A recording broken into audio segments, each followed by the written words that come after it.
People are talking about China and robotics, and there is a reason that the country is leading in robotics, and the whole race right now is with them. Now, let me talk about the reasons here. Now, the Chinese government has set a deadline, by the way, to mass produce humanoids by 2025 and also scale them by 2027. And many startups that are operating in China are backed by subsidies and testing zones. So all of these dynamics are working in their favor.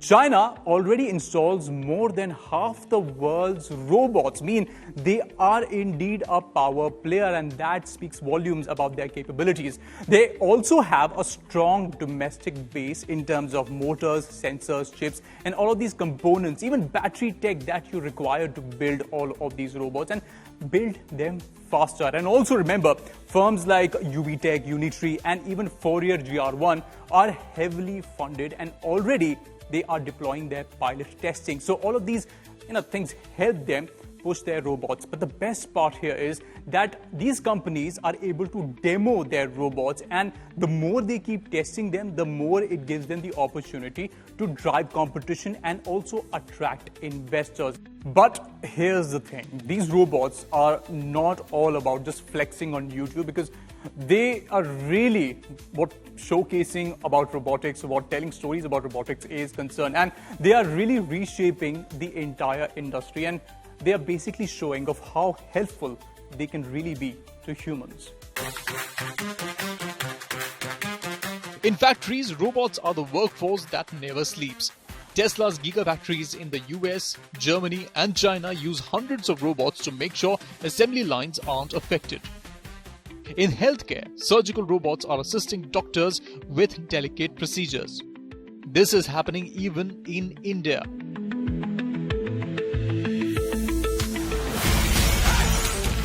Defense agencies are investing in robotic dogs and drones. They're walking the dog, carrying our bags, and yes, even in restaurants, robots are now flipping burgers and brewing coffee. All of this is happening today around the world.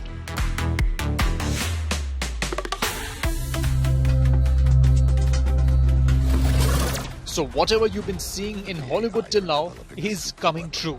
Yes, robots promise efficiency, consistency, and safety, especially in dangerous jobs.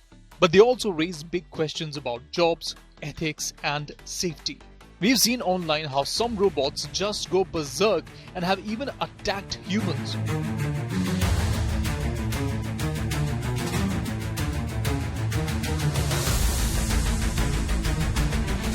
And knowing this, followed by ideas that Hollywood movies have built in your head, would you be comfortable with a robot soldier patrolling your city, or a humanoid taking care of your child?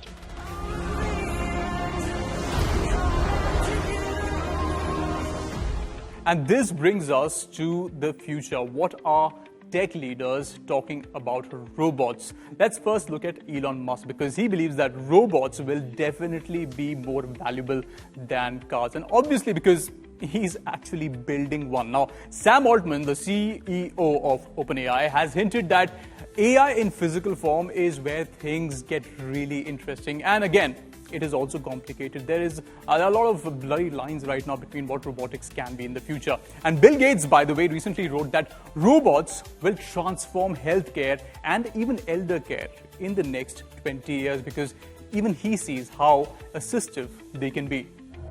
But I can't leave her alone.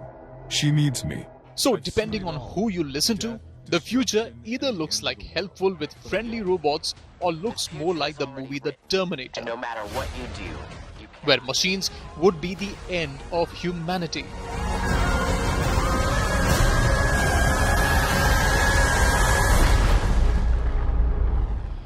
Now let's talk about the big question. What is really India doing in this space? Because we may not have all the marathon running robots or humanoids, but remember, the Indian robotics story is quietly building momentum. Now, startups like Adverbs in Noida and other companies as well are building warehouse robots which are used across the world right now. Asimov Robotics in Kerala is creating service robots for the healthcare industry, and even IITs are experimenting with robots for disaster relief, space exploration, and other sectors as well. Now, All of them are working on indigenous robots for defense tech as well, and even surveillance. So again, this Indian robotic story is slowly developing, and we are showing improvements every year.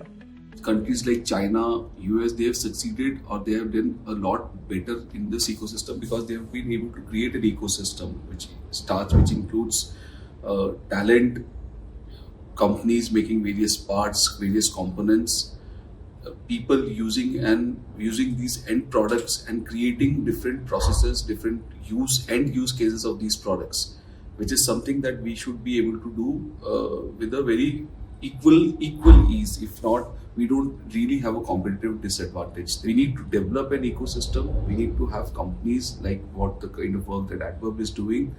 We need to do that such that we are not dependent upon any other country in terms of technology, in terms of components. We are self-sufficient in that terms, and we are able to churn out products that are really quality products that can go across the world.